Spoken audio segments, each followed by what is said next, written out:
All right, lesson number 2, dos. Lesson 2 for me is always assume your spouse has the best intentions. And what I mean by that is, of course, no marriage is perfect. Even the best of marriages, there's going to be disagreements. There might be challenges, things that come in from the outside, whether it be, family sicknesses or financial things or whatever the case may be. And there's going to be those moments that may be tense where you may say or not say the best things or may not have the best attitude. But one of the things that I've learned to assume when it comes to my husband is remembering, okay, this man loves you. If he didn't, he wouldn't have married you. So more than likely, whatever he may be feeling, or even if it's me, whatever I may be feeling in this moment, even if it doesn't come off the best way, I assume that his intentions are always good for me. I assume that he always still wants the best for me, even if it may not look or sound like that. And it's the same for me. If I come off the wrong way, I want him to always know and assume that my heart is in the right place, and ultimately I'm just frustrated at whatever the situation is, but my intentions is for us to be able to get back to a good place and to want the best for him. Now I know it should be assumed that that's the obvious, that your spouse should want the best intentions. But I know that there are people that have relationships where things are so, I don't know what's the word, so tense. They have such aggression towards each other that they really do go out of their way possibly to hurt the other person or to do things to their spouse, to get back at them or to be petty. And for real, if that's what you're really doing, I say seek help. Seek some sort of counseling and really figure out where those underlying issues are. I am not a marriage and family counselor, so don't at me. But I would think that if you really can't seem or see that your spouse wants the best for you, or you really feel that they're out to really hurt you, then that's definitely not the type of marriage that you want and not the place that you want to be in. You want to get to a point where all right, this might be a rough patch right now. I don't know why this is happening, but whatever it is, me and my spouse, we're good. We got this. We're going to make it out of it. And they have the best intentions for me, and I have the best intentions for them.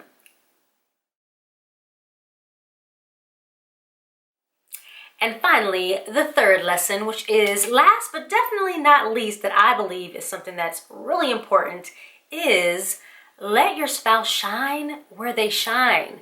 Now, what do I mean by that? I know a lot of times we get so hung up on gender roles, even though things are getting a little bit more equalized these days. But, there's always the idea of, women doing the cooking and cleaning in the house, and men taking care of the lawn and taking care of, handling the finances, whatever it may be. But what me and my husband, Thaddeus, have come to realize is, look, if you're good at it, or you're better at it than me, or you enjoy it more than I do, go for it. Don't be so concerned about who should be doing what, but instead big that person up, support them in whatever way that you can with whatever the task or whatever the assignment may be, and let them shine. I know for me, I am like our planner. I'm the person who keeps the calendar, who knows whose birthdays are what's going on, who has anniversaries, where we need to be when, and that's something that is really important. And I know for my husband, Lord, I can't even begin to talk about all the things that he is amazing with, whether it be finances, whether it be just making sure that everything in the house is running the way it's supposed to, reminding me of things that need to be checked, whether it be AC filters, whatever the case may be. And of course, there's so much more things that we're both great at. And of course, there's things that we do, whether it be cooking or cleaning, we both love to do those things. It just depends on who wants to do them on a particular day. But I really say that when you allow your spouse to shine and you don't frustrate them by being the person that says, well, this is what I'm good at and this is what I always do, or don't assume that because they're the wife or the husband that they should or shouldn't be doing a certain thing, it allows you to be able to just let them grow, and allows you to be able to grow, and it also allows you all to be able to serve each other, because a lot of times people forget that marriage, a lot of it is about serving your spouse. A lot of times people get into marriage to be happy and to see what can be done for them, but you should learn quickly, if you don't learn before that, that it's not just about what you're gonna get out of it, but it's also about how you can serve the person that you love. And I love to see my husband shine in the things that he does well, and I believe that he loves to see me shine in the things that I do well too. So those are the 3 lessons that I have, but I think there may be one more lesson that we might be able to learn today. Ta-da! Look who has a lesson for us. It's my handsome husband, Mr. Jones. Can y'all believe I got him on camera? This is not. I can't. This is not his thing. But see, this just shows the love that he has for me to be able to share his beautiful face, or his handsome face. Beautiful. His handsome face on the camera today. So, Mr. Jones. Yes, Mrs. Jones. What is one of the lessons or anything that you've learned over the last 3 years that we've been married? Oh, 3 years. I know. Oh man, that's exciting. I've learned a lot, but let me see. I'll kind of keep the list short. I think one of the biggest things I've learned in these 3 years of marriage is patience. Say it again. Patience. Amen. Especially when you consider that we got married pretty late. Yeah. I was, 36, going on 37? I was 36 too, yeah. Going on 37, a couple weeks from 37 when we got married. So you got to remember that being in your late 30s, you have so many things that you kind of have established, or so many ways that you're set in, and so many ways that you want to do certain things. So to be able to get married so late, obviously one of the main things that I learned personally just was patience. Just so used to doing your own things at your own pace. And I know even something funny about Shani and I, a lot of times, like, I'm one of those type of people that I kind of, let's just say for instance in a store, when I go into a store, like, I'm not a shopper. Right, I go into a store and I know what I'm looking for, and I'm going down each aisles, and I'm not stopping, I'm not picking up a bunch of things, and I'm just kind of going, and let's just say that sometimes that's not the same pace Shani Hey, goes. I like to admire things, browse a little bit. Maybe there's something I've missed, something new. I don't. I don't. So I say that to say that patience is one of the things that I've really learned. And you'll see that come some of the other things that I have on my list as well. They really all relate. And I think the overall theme is probably, I'm kind of giving you guys a sneak peek of one of the other things I've learned. It's just selflessness. There we go. See, I got his back. So patience is one of those things that's really important that I've learned. Just sometimes, even just when walking, sometimes I walk at a faster pace. My strides are longer. He's taller. Yeah, a little bit taller, not that much. Has more bow legs than I do. Oh, we're gonna cut that part out. Your legs are just as bold. But even with that, sometimes it's the simple things. Again, just not being so much about myself. And again, to be honest with you guys, it's not always easy. Again, just being married so late and so used to doing your own thing, but being so independent for so long. Exactly. So that's one of the things that I think I've learned in marriage over these last 3 years. Selflessness and humility. Humility. Yeah, that's key. You can't be in a good, healthy marriage without those two. It can't be just about me and what I want. Yeah. Or it can't be about Shani and what she wants. You have to be willing to give and take. You have to be willing to not have it always be about yourself. And I think that creates a healthy marriage, a healthy relationship, a healthy friendship, and everything, because it's a partnership. Yep. And I believe that when you're willing to give. And that's what marriage is about, giving. I mean, one of the things it's about being able to give of yourself, of your time, of your resources, and not just make it all about you, not me just making it all about me. I think that's one of the things that has strengthened over these 3 years. Absolutely. That I've been able to again, learn more of in life. But one of the other things as well is just trust. Yeah. It goes back to, again, all these are related, but just that trust factor.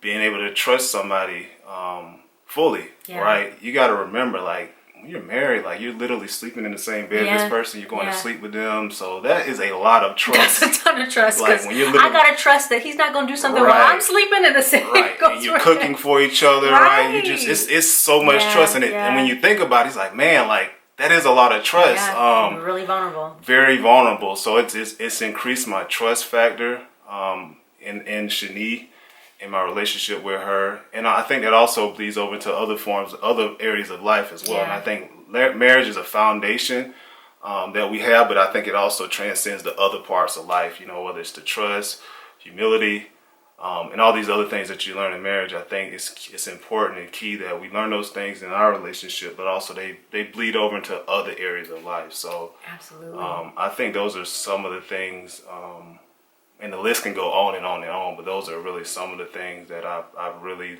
I think, at the forefront learned over these last 3 years. That's really strengthened over these last 3 years, just being in a marriage with this beautiful woman that you guys get to see every Friday. Yeah. You get to see my face today. You probably won't see me again. Hey, we're not talking that. We're not talking that. You was talking good, Yeah, Mr. Jones. yeah. You was talking good. This is her platform. I support her.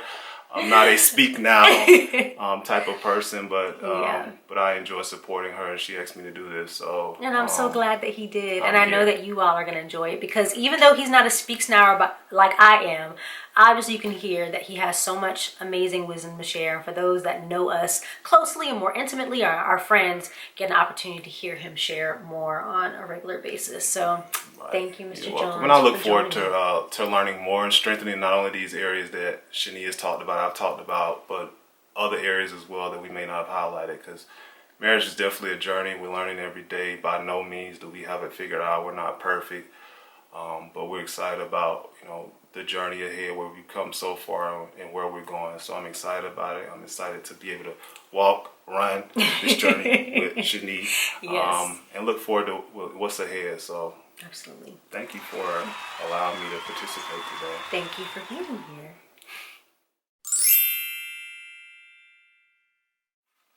So what's this week's faith fact? This week's faith fact is marriage is beautiful work, but it is meant to refine us. You know what? He's always making fun of me and my fingers. I use my hands a lot.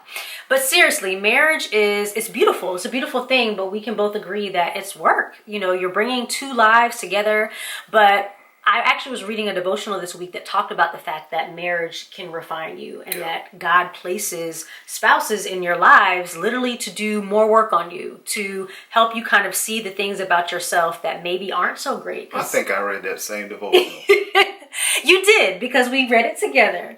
But it's true. It's something that I feel like, being married to you, that I've seen where there's growth in certain areas. I've been able to even dream bigger with certain things, and I've seen myself be able to improve, and even seen some of the things that I thought I was so great and realized like, I'm sucky in this area, or I'm not as patient, or I'm not as kind when I'm feeling this way, because literally, like you said, we're with each other often, and you get to see those things. So. And I also think that not only growth, but there's also things that I think that I've maybe kind of dropped off. That's good. That maybe we're not as good at, or don't help us get to the next level that we need to be at. So I think marriage has helped kind of identify those things and kind of remove those things, and help us remove those things as well that we don't need or are not beneficial to us. Absolutely. Well, I hope that you all have enjoyed hearing the 3 things that I've learned in marriage, and also the things that Thaddeus has learned in marriage. And for all of you who are still waiting to be married, look, hold on, because like we said, it didn't happen until the late 30s or latter 30s for us. Don't hold on too long. It's true. You might miss out on who God has for you. And even if you're single and marriage is not your thing, that's cool too. Make sure that you have good people around you who can still love on you and allow you to learn the patience, the humility, the trust, and be great friends for you. Right. Well, that is it for this week's episode. I'm still beaming because he did an episode with me, people. I don't know when we're going to get him back. Haven't figured out when yet. But we're gonna get him back for sure. Well, that is it for this week's episode. As always, you know the motto, because it never changes. Always keep the faith and let the Lord fight your battles. Until next time, love you. Peace. Want to get a dose of motivation every Friday? Well, hit that notification button to subscribe so you never miss out. And feel free to share the encouragement with a friend. Don't forget, follow me on Instagram at ShaniSpeaksNow, and keep the good vibes going week long. Thanks so much for watching, and see you next Friday. Yay! Good job! You did it! I'm retired now. I'm retired. You are not retired. I'm retired. I do not accept that.